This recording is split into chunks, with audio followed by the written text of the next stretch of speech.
इसकी साल का जो अंतिम महीना है दिसंबर, इसके लिए हम चर्चा कर रहे हैं। और अगर आपका मेष लगन का चार्ट है तो कुछ इस तरीके से आपका चार्ट बनेगा जैसा आप स्क्रीन पे देख पा रहे हैं जब भी आप दिसंबर का गोचर अपने चार्ट में अप्लाई करेंगे। यहाँ पे हम सबसे पहले गोचरीय स्थितियों पर विचार करेंगे, उसके बाद देखेंगे ग्रह गोचर की जो व्यवस्था आपको आपके चार्ट में दिखाई दे रही है, ये व्यवस्था आपको क्या कुछ परिणाम दिखा सकती है दिसंबर के महीने में। सबसे पहले अगर हम गोचरीय स्थितियों में बात करें तो सूर्य को ही देखते हैं। सूर्य 16 दिसंबर तक वृश्चिक राशि में गोचर करने वाले हैं, इसके बाद ये धनु राशि में प्रवेश करेंगे। बुध का गोचर देखा जाएगा तो 6 दिसंबर से वो वृश्चिक में आ रहे हैं और फिर 29 दिसंबर से धनु राशि में भी प्रवेश करेंगे, जो कि लगभग मंथ के एंड में होगा। शुक्र अभी वृश्चिक राशि में रहेंगे स्टार्टिंग में, बाद में 20 दिसंबर से ये धनु राशि में प्रवेश करेंगे। मंगल का गोचर अपने स्वयं के घर में ही हो रहा है, जहां फिर वो 7 दिसंबर से ही अपना राशि छोड़कर धनु राशि में आ जाएंगे। बृहस्पति का गोचर देखेंगे आप तो 5 दिसंबर तक तो बृहस्पति कर्क में ही है अभी फिलहाल उच्च की स्थिति में, लेकिन बाद में 5 दिसंबर से वो पुनः आ रहे हैं मिथुन राशि में और इस समय वो रेट्रोग्रेड कंडीशन में भी होंगे। शनि का देखा जाए तो शनि अभी मीन राशि में ट्रांजिट कर रहे हैं और ये अभी नवंबर के महीने में ही लगभग मार्गी हुए हैं, तो इनका सामान्य स्थिति है गोचर में फिलहाल। चंद्रमा के गोचर की बात की जाए तो चंद्रमा 1 दिसंबर को आपको मेष राशि में गोचर करते हुए दिखेंगे। राहु और केतु के गोचर में फिलहाल कोई भी बदलाव नहीं है, जहां पर राहु अभी कुंभ राशि में गोचर कर रहे हैं, वहीं केतु सिंह राशि में ट्रांजिट में है। तो सबसे पहले यहाँ हम लग्नेश से स्टार्ट करते हैं। लग्नेश आपके मंगल हैं और मंगल के गोचर को इस मंथ में अगर देखा जाएगा तो फिलहाल मंगल शुरुआत में वृश्चिक राशि में रहेंगे, जहां पर वो लगभग 7 दिसंबर तक ही हैं। 7 दिसंबर तक देखिए आपकी लाइफ में कोई आर्थिक रूप से बड़ा अप्स एंड डाउन्स आ सकता है। मंगल अष्टम का है और यहाँ पे इतने सारे ग्रह ऑलरेडी हैं, तो आपका पार्टनर की फैमिली के साथ कुछ भी अगर लेना देना है, उनके साथ मिलके कोई बिजनेस कर रहे हो, उनके साथ पार्टनरशिप वगैरह कर रखा है, तो थोड़ा आपको सावधानी रखनी होगी। यहाँ पे मंगल आपके बस रिश्तों के लिए अच्छे नहीं होंगे, इवन मैरिड लाइफ के लिए भी। तो 7 दिसंबर से फिर से ये अपना राशि बदल रहे हैं और फिर वो धनु में आ रहे हैं। देखिए धनु का मंगल जो होगा वो आपको काफी लकी बनाएगा। साथ में अगर आपका फॉरेन से कुछ कनेक्शन है ऑलरेडी, या आप ऑलरेडी मान लो फॉरेन में सेटल्ड हो, तो ऐसा मंगल आपके लिए बहुत ही ज्यादा फेवर करेगा। साथ साथ में ये कोई लंबी आध्यात्मिक यात्रा को रिप्रेजेंट कर रहा है, तो ये समय में आपकी कुछ एक लंबी यात्रा या कोई आध्यात्मिक यात्रा हो सकती है। साथ साथ में पूजा पाठ वगैरह करने या कोई भी साधना या सिद्धि वगैरह में आपका इंटरेस्ट बढ़ेगा। तो मंगल का यहाँ प्रभाव ऑलमोस्ट काफी अच्छा होगा। अब ये मंगल स्टूडेंट्स के लिए भी काफी अच्छा है। अगर आपका मेष लगन है और आप अगर एक स्टूडेंट हैं तो आप अपने एजुकेशन पे ज्यादा से ज्यादा फोकस कर सकते हैं। मंगल यहाँ से अपना प्रभाव डाल रहे हैं आपके 12वें भाव पे। 12वें भाव पे मंगल इस तरीके से प्रभाव डालेंगे तो क्योंकि वो अभी गुरु के ही घर में है और यहाँ फिर गुरु भी 3rd हाउस में आ रहे हैं, तो गुरु का जो प्रभाव है ऑलमोस्ट फिलहाल तो गुरु क्योंकि कर्क में है 5 दिसंबर तक, तो यहाँ पे आपको काफी ज्यादा मौका मिल सकता है फॉरेन वगैरह जाने या फॉरेन टूर के साथ साथ अगर आपका किसी अदर स्टेट में अगर सेटलमेंट होना है तो मंगल यहाँ से जो सबसे पहले दृष्टि डालेंगे, अब वो क्योंकि आपके 12वें भाव को कनेक्ट कर रहे हैं 9वें घर से, तो ये आपके विदेश यात्रा करने या विदेश में सेटलमेंट की संभावनाओं को काफी प्रबल करेगा। जो लोग भी विदेश में सेटल होने को देख रहे हैं, जिनका भी पीआर वगैरह अगर डिले हो रहा है, तो उन लोगों को यहाँ काफी हेल्प मिलेगी। साथ में अगर देखा जाएगा तो शनि की स्थिति भी अभी 12th हाउस में ही है, तो शनि भी यहाँ आपको मदद कर ही रहे और ऑलरेडी क्योंकि शनि पिछले महीने से अब मार्गी हो चुके हैं, तो शनि का भी जो प्रभाव है वो आपको देखने को मिलेगा इस प्रकार से। अब मंगल का फिर प्रभाव है आपके 3rd हाउस पे। देखिए 3rd हाउस पे जब जब भी मंगल का प्रभाव हो या किसी भी चार्ट में आप देखें कि 3rd हाउस में अगर मंगल हो तो वो आपको हमेशा हेल्प करता है हार्डवर्क करने में या किसी भी प्रकार की चुनौती को फेस करने में। ऐसा जो मंगल है क्योंकि वो आपका लग्नेश है और 9वें घर से वो दृष्टि डाल रहा है यहाँ। अब यहाँ लगभग जो स्थिति बन रही है उसके हिसाब से देखा जाएगा तो क्योंकि गुरु मिथुन राशि में आएंगे 5 को, और 5 को जैसे ही गुरु मिथुन में आएंगे तो मंगल का जो ट्रांजिट है यहाँ पे धनु राशि में, क्योंकि मंगल का ट्रांजिट है और यहाँ पर फिर मंगल आपको काफी ज्यादा हेल्प करेंगे। गुरु का भी यहाँ दृष्टि मंगल पर होगा, तो मंगल का प्रभाव इससे और भी ज्यादा शुभ होगा आपके लिए।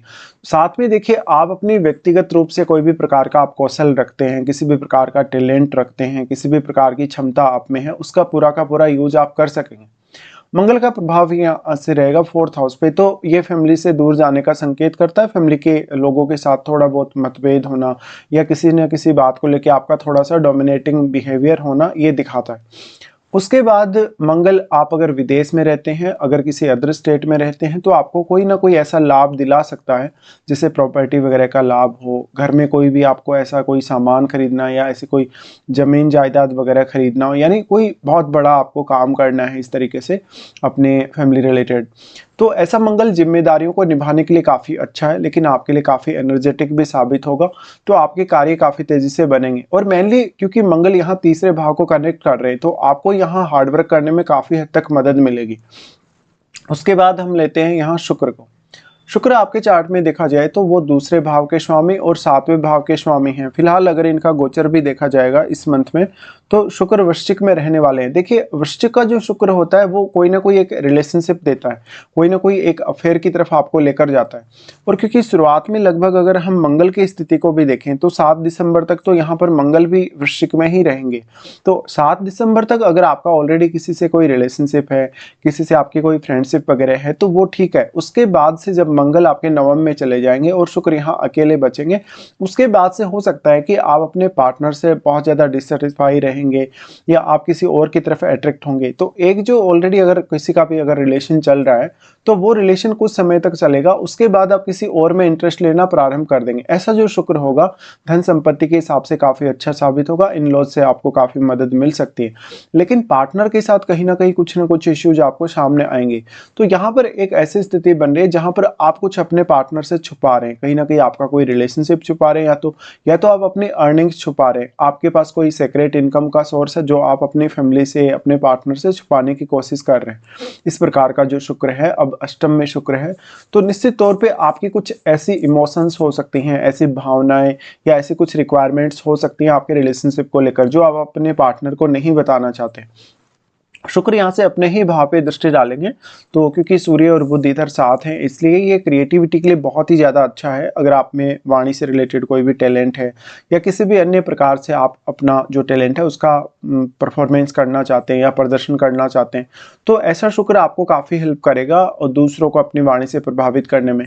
अब प्रभाव किसी भी तरीके का हो सकता है, आप किसी को कुछ एडवाइस दे सकते हैं, आप सिंगिंग वगैरह कर सकते हैं, या अपनी वाणी को किसी भी तरीके से अन्य तरीके से भी प्रयोग कर सकते हैं। यहाँ पे अब क्योंकि शुक्र सप्तमेश है और वो अष्टम में आ रहे हैं, तो यहाँ पे जो पार्टनर के साथ रिलेशनशिप है उसी पर सबसे ज़्यादा नेगेटिव असर पड़ेगा। उसके बाद अगर देखा जाएगा तो हम बुध पर विचार करेंगे। बुध आपके थर्ड लॉर्ड हैं और चार्ट में वो छठे घर के भी स्वामी हैं। बुध भी यहाँ गोचर कर रहे हैं वृश्चिक में, लेकिन 6 दिसंबर से ये आ रहे हैं वृश्चिक में, उसके बाद 29 को फिर से ये धनु में आ रहे हैं, इधर नवम भाव में। तो देखिए, अष्टम का बुध आपके लिए काफ़ी बेहतर रिजल्ट लाएगा, और ऑलमोस्ट क्योंकि मंगल भी इस गोचर में काफ़ी अच्छी स्थिति में है ऑलरेडी, तो आपके लिए जैसे आप कोई रिसर्च वर्क कर रहे हैं या कोई भी ऐसा काम कर रहे हैं जहाँ पे बहुत ज़्यादा गोपनीयता है, या कोई भी ऐसा जटिल विषय आपके सामने जिसको आपको समझना है या जिसमें आपको कोई रिसर्च वर्क करना है, कोई भी कठिन से कठिन, हार्ड से हार्ड आपको स्टडी करना है, उसमें आपको बुध का काफ़ी सपोर्ट है। अब क्योंकि बुध भी यहाँ वाणी स्थान पे अपना प्रभाव डाल रहे हैं, तो ये भी आपकी वाणी को काफ़ी इफेक्टिव बनाते हैं। और मेन बात रही यहाँ सूर्य की, तो सूर्य भी 16 दिसंबर तक है वृश्चिक में ऑलरेडी। तो सूर्य जब तक यहाँ रहेंगे तब तक आपकी वाणी पर जो प्रभाव है दोनों ही ग्रहों का वैसे रहेगा, शुक्र का भी और बुध का भी। तो मेनली इस समय आपके लिए आर्थिक रूप से भी ये स्थिति काफ़ी अच्छी है, और आप में कोई भी प्रकार का टैलेंट है, कोई भी प्रकार की क्षमता है, तब भी ऐसे में आप किसी भी व्यक्ति से, इवन अपने पार्टनर से भी अपना कोई ना कोई काम बनवा सकते हैं या किसी से अपना कोई काम निकलवा सकते हैं कहीं ना कहीं। लेकिन ये रिलेशनशिप के हिसाब से बहुत ज़्यादा असंतुष्टि पैदा करेगा ही करेगा। इसके साथ साथ जैसे अगर आप अपने पार्टनर के साथ, जो आपके पार्टनर की फैमिली है उनके साथ जुड़े हैं किसी भी बिजनेस वगैरह में, किसी भी अन्य तरीके से, या कोई भी बिजनेस में आपने कहीं ना कहीं उनको इन्वॉल्व अगर कर रखा है, तो वैसे तो मंगल बाद में आगे निकल जाएंगे धनु राशि में। तो मंगल के निकलने के बाद लगभग 7 दिसंबर के बाद से यहाँ थोड़ी अच्छी स्थिति बनेगी आपके रिश्तों को लेके। इसके बाद अगर देखा जाएगा तो जो बुध की स्थिति बन रही है ट्रांजिट में, बुध 29 दिसंबर से जा रहे हैं धनु में। धनु का जो बुध होगा आपके लिए काफी फेवर करेगा, क्योंकि एक तरफ जहां गुरु ट्रांजिट कर रहे हैं उनके बुध के घर में, और यहाँ पे जो बुध हैं वो ट्रांजिट करेंगे फिर नवम घर में।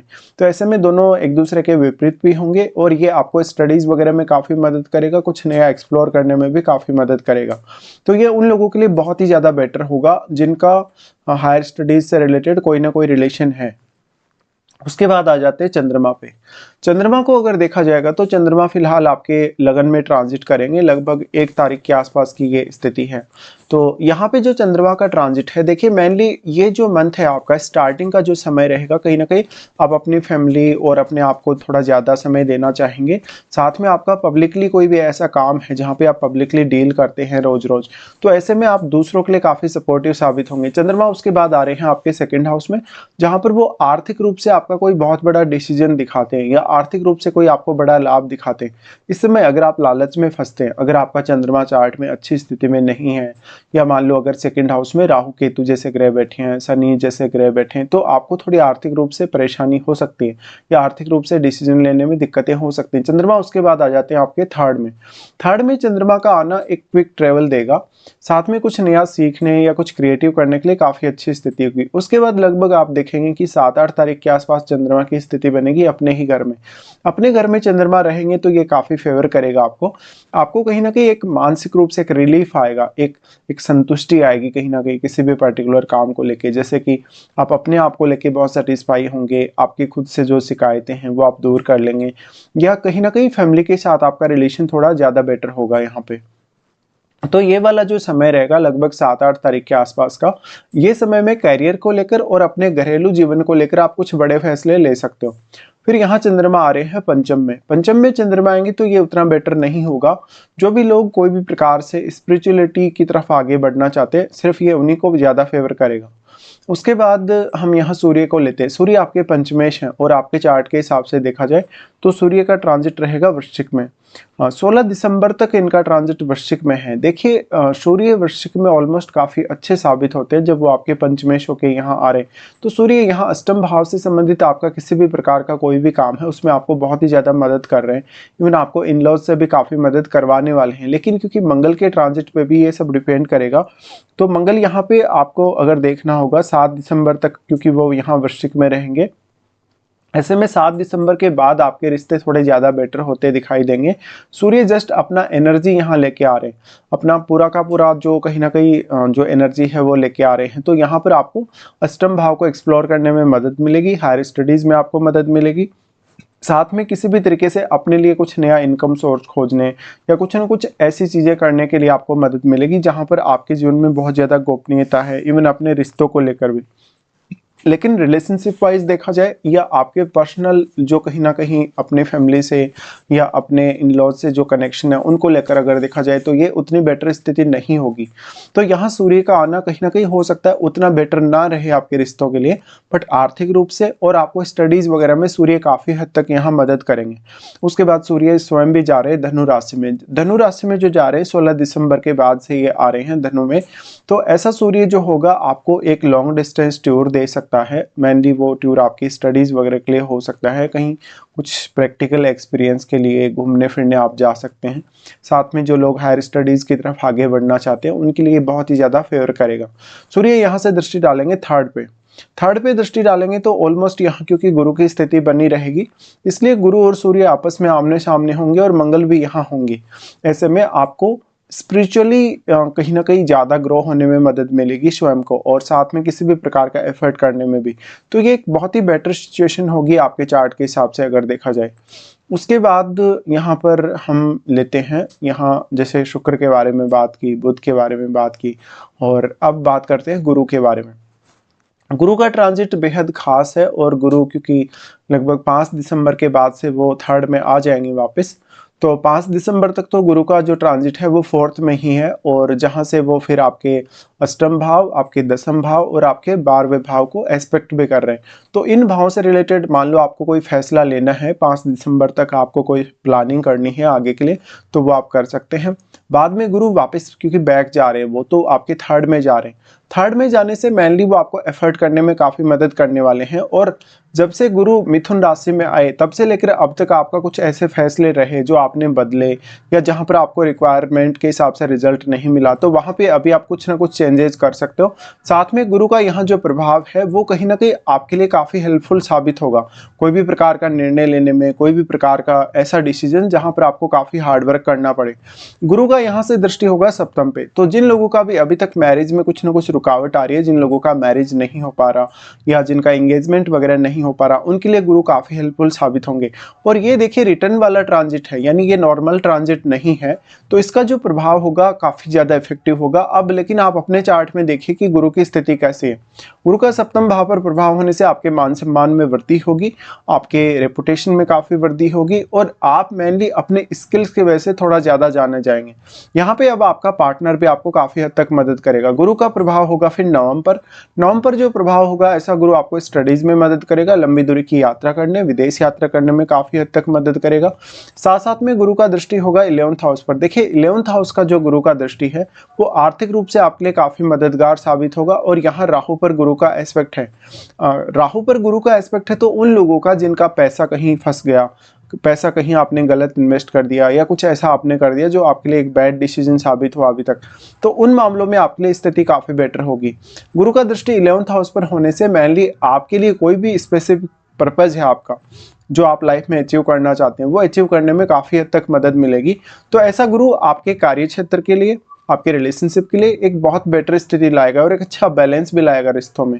तो गुरु का ये ट्रांजिट ऑलमोस्ट काफ़ी अच्छा है। अब क्योंकि गुरु आपके 12th हाउस के लॉर्ड हैं और जो आपके 10th और 11th लॉर्ड शनि हैं वो 12th में हैं फिलहाल, तो गुरु जब यहाँ होंगे 4th हाउस में, तो गुरु अपना एस्पेक्ट भी यहाँ डाल रहे हैं, तो वो शनि को भी काफ़ी हेल्प कर रहे हैं।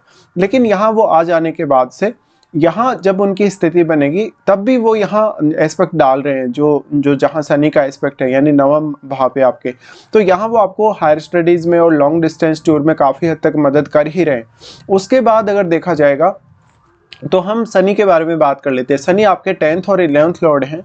शनि आपके 12th में फिलहाल ट्रांजिट में है। देखिए शनि अब मार्गी हुए और मार्गी होने के बाद से अब जो भी आपके काम बनने हैं, जैसे मान लो पीआर वगैरह में देरी हो रहा है, आपको रिलेशनशिप में इश्यूज हैं, आपको कोई भी ट्रीटमेंट बहुत लंबे समय से अगर चल रहा है और आपको रिलीफ नहीं पहुंचा, तो उन मामलों में स्थितियां काफ़ी बेटर दिखेंगी। साथ में देखिए जिन लोगों का भी अपना प्रोफेशन वाइज अगर फॉरेन से कुछ कनेक्शन है, फॉरेन से कुछ रिलेशन है आपका, अगर आपका जैसे लगातार अगर फॉरेन टूर होता रहता है या कोई ना कोई डायरेक्टली इनडायरेक्टली ऐसा कनेक्शन है, तो उसमें आपको स्थिति काफ़ी बेटर होगी और आपके जो निर्णय होंगे आपके लिए वर्क करेंगे। अब शनि का दृष्टि यहाँ से आ जाता है फिर आपके सेकंड हाउस पे। सेकंड हाउस पे जो दृष्टि होगा वो आपको अर्निंग्स में काफ़ी हद तक मदद करेगा। आपकी अर्निंग्स से जुड़े हुए जो भी डिसीजन होंगे आपको सही तरीके से लेने के लिए, साथ साथ में फैमिली रिलेशंस के लिए भी शनि का जो प्रभाव है आपके 6th हाउस पे होगा। तो ऐसा शनि आपसे हार्डवर्क थोड़ा ज़्यादा लेगा। हालांकि जो बॉस हैं आपके, जो कलीग्स वगैरह हैं, उनके साथ रिलेशनशिप उतना बेटर हो ना हो, लेकिन आपको यहाँ बहुत ज़्यादा सेल्फ फोकस्ड होना पड़ेगा क्योंकि ऐसा शनि काफ़ी ज़्यादा हार्डवर्क मांगता है। अगर आप फॉरेन में सेटल हैं तो आपको सबसे ज़्यादा इसका फ़ायदा मिलेगा क्योंकि यहाँ गुरु का भी सपोर्ट है फिलहाल। और उसके बाद अगर देखा जाएगा तो शनि का जो एस्पेक्ट है वो आ जाता है नवम पर, जहाँ गुरु का भी एस्पेक्ट होगा क्योंकि गुरु बाद में 3rd हाउस में आने के बाद वो यहाँ दृष्टि डाल रहे हैं। तो शनि भी यहाँ एस्पेक्ट कर रहे हैं और गुरु का एस्पेक्ट भी यहाँ है, तो ये आपको हायर स्टडीज़ में बहुत ही ज़्यादा मदद कर रहा है। साथ साथ में कोई फॉरेन टूर करने या कोई भी अन्य ऐसा काम करने जहाँ पर डायरेक्टली इनडायरेक्टली आपका कनेक्शन किसी अदर स्टेट से है या किसी अदर सिटी से है। तो शनि आपको इस प्रकार से हेल्प करने वाले हैं इस ट्रांजिट में। अब हम देख लेते हैं कौन कौन से आपके लिए कुछ फेवरेबल दिन हैं इस मंथ में और कौन कौन से कुछ आपको डिस्टर्ब करने वाले दिन हैं। राहु और केतु के बारे में अभी हम कोई चर्चा नहीं कर रहे हैं, ऑलरेडी इनके बारे में काफ़ी बार चर्चा हो चुकी है और अब इनके बारे में कोई भी चर्चा ना करते हुए डायरेक्टली देख लेते हैं आपके लिए कौन कौन से अच्छे दिन इस मंथ में बेसिकली आने वाले हैं। सबसे अच्छे दिनों में इस मंथ में अगर देखा जाएगा आपके लिए 3 से 9 तारीख तक, फिर 14 से 16 तारीख तक और 19 से 21 तारीख तक ये दिन आपके लिए काफ़ी बेटर हो सकते हैं। तो आपको जो भी कामों को प्लान करना है, जो भी आपके काफ़ी इंपॉर्टेंट काम है जो नहीं बन पा रहे, तो आप इन दिनों का प्रयोग कर सकते हैं कहीं ना कहीं। उसके बाद आप देखेंगे कि कौन कौन से ऐसे दिन हैं जहाँ पर आप थोड़े डिस्टर्ब्ड रह सकते हैं या जहाँ पे आपको कुछ स्पेसिफिक कुछ प्रॉब्लम्स हो सकती हैं। चंद्रमा का गोचर जब कन्या में होगा तो 12 और 13 को ऐसी स्थिति बनेगी। 12 और 13 को आपके ऊपर स्ट्रेस बहुत ज़्यादा रह सकता है, आपका जो हार्डवर्क है वो भी आपको ज़्यादा रह सकता है। लेकिन उतना मदद आपको यहाँ मिलेगा नहीं जितना आप वास्तव में चाहते हैं, चाहे वो हार्डवर्क के थ्रू है, चाहे वो किसी भी तरीके से। तो 12 और 13 को आपके ऊपर जिम्मेदारियां बहुत ही ज़्यादा रहेंगी और काम का बोझ भी बहुत ज़्यादा रहेगा। इसके अलावा किसी को भी पैसा देते समय, जैसे उधार वगैरह अगर आप देते हैं, तो काफ़ी सावधानी बरतें। चंद्रमा का गोचर जब आपके अष्टम में होगा तो 17 और 18 को ये स्थिति बनेगी। 17 और 18 के दौरान ये सावधानी बरतें कि किसी भी काम का बहुत ज़्यादा बर्डन ना लें। यहाँ पर आपको थोड़ी सी मानसिक रूप से परेशानी हो सकती है, जैसे सिर दर्द वगैरह का दिक्कत या कोई भी अन्य ऐसी समस्या।